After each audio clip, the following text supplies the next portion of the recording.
Join with Medha Language Theatre for spoken English and personality classes. For more details, contact us.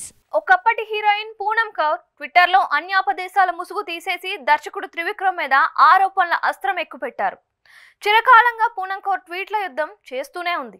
కానీ త్రివిక్రమ్కు పూనంకు మధ్య ఏం జరిగింది అన్నది ఎవ్వరికీ తెలియదు. అలాగే అప్పట్లో పవన్ కళ్యాణ్కు పూనంకు మధ్య ఏం నడిచింది అన్నది ఎవ్వరికీ తెలియదు. కాలం గడిచిపోయింది. ఇప్పుడు త్రివిక్రమ్ టాప్ డైరెక్టర్, పవన్ కళ్యాణ్ కూడా ఉప ముఖ్యమంత్రి. పూనం నటించడం లేదు. కాంగ్రెస్కు అనుకూలంగా ట్వీట్లు వేస్తూ ఉంటారు. చేనేత బ్రాండ్ అంబాసిడర్ అంటారు. ఏవేవో వ్యాపకాలు పెట్టుకున్నారు. ఇలా ఎవరి దోవన వాళ్ళు ఉన్నారు.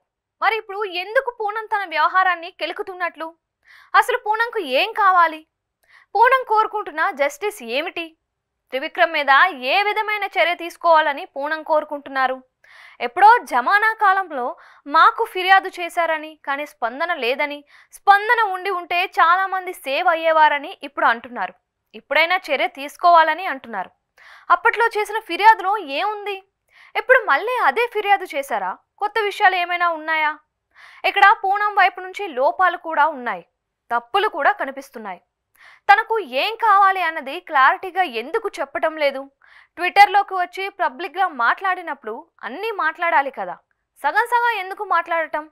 తన సమస్య ఏమిటో చెప్పాలి కదా. త్రివిక్రమ్ వల్ల బోలెడు మంది నష్టపోతే ఈమెకు ఎందుకు? నష్టపోకపోతే ఎందుకు?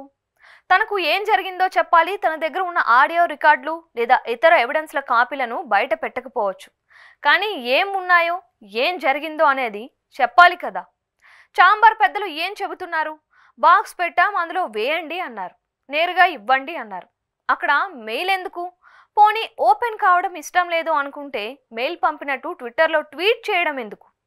ఇదంతా యాగి కోసం చేసినట్లు ఉంది తప్ప పక్కాగా ఫలితం కోసం కాదు అన్నట్లు ఉంది. నిజంగా త్రివిక్రమ్ వల్ల తనకు అన్యాయం జరిగింది అనుకుంటే పూనం నేరుగా మీడియా ముందుకు వచ్చేయచ్చు. కెరీర్ భయం లేదు, ఇప్పుడు నటించడం లేదు కాబట్టి. అందువల్ల తనకు జరిగింది అనుకునే అన్యాయం ఏదైనా ఉంటే ఓపెన్ అయిపోవచ్చు. అలా ఓపెన్ కాలేదు. ప్రాణభయం అనుకుంటే పూర్తిగా సైలెంట్గా అయినా ఉండాలి. మధ్యలో జస్ట్ అలా కెలికేసి అలా మాయం కావడం ఎందుకు? ఇటు ఫ్యాన్సు అటు ఫ్యాన్సు కొట్టుకోవడానికి తప్ప మరెందుకు పనికిరాదు. త్రివిక్రమ్ లాంటి పెద్ద డైరెక్టర్ను కౌన్సిల్ పెద్దలు వివరణ అడుగుతారా? చెప్పడం అంటే ఏం చేస్తారు? బహిష్కరించగలరా? అలాంటి చర్యల వల్ల ఒరిగేది ఏమీ ఉండదు. పూనం ఇలా కౌన్సిల్ వంటి సంఘాల ద్వారా ఏమీ సాధించలేరు. ఇలాంటి చిన్న లాజిక్ ఆమెకి తెలియదా? మరెందుకు ఈ రచ్చ? ఫైట్ చేయాలి అంటే ఓపెన్గా వచ్చి ఫైట్ చేయాలి, లేదు అంటే మౌనంగా ఉండాలి. అంతకన్నా ముందుగా అసలు తనకు జరిగిన అన్యాయం ఏంటి? త్రివిక్రమ్ అవకాశాలు రాకుండా చేశారా? మరేంటి అన్నది తెలియాలి. పూనం తనకు జరిగిన అన్యాయం అన్నది అందరూ నిజమే, అన్యాయమే అన్నట్లుగా ఉండాలి. అంతేకాని పూనం ఏవేవో ఊహించుకొని అది జరగలేదని, అది అన్యాయమని, దానికి త్రివిక్రమే కారణం అని అనుకుంటే సరిపోదు కదా. ముందు అది తేల్చుకొని తరువాత ఎలా పోరాడాలి అన్నది డిసైడ్ చేసుకోవాలి. అలా పోరాడటం కూడా ఏ ఫలితం ఆశించి అన్నది క్లారిటీ తెచ్చుకోవాలి. లేదంటే జస్ట్ వన్ డే వ్యవహారంగా ముగిసి అబాసుపాలు కావడం తప్ప ఏం ఫలితం ఉండదు.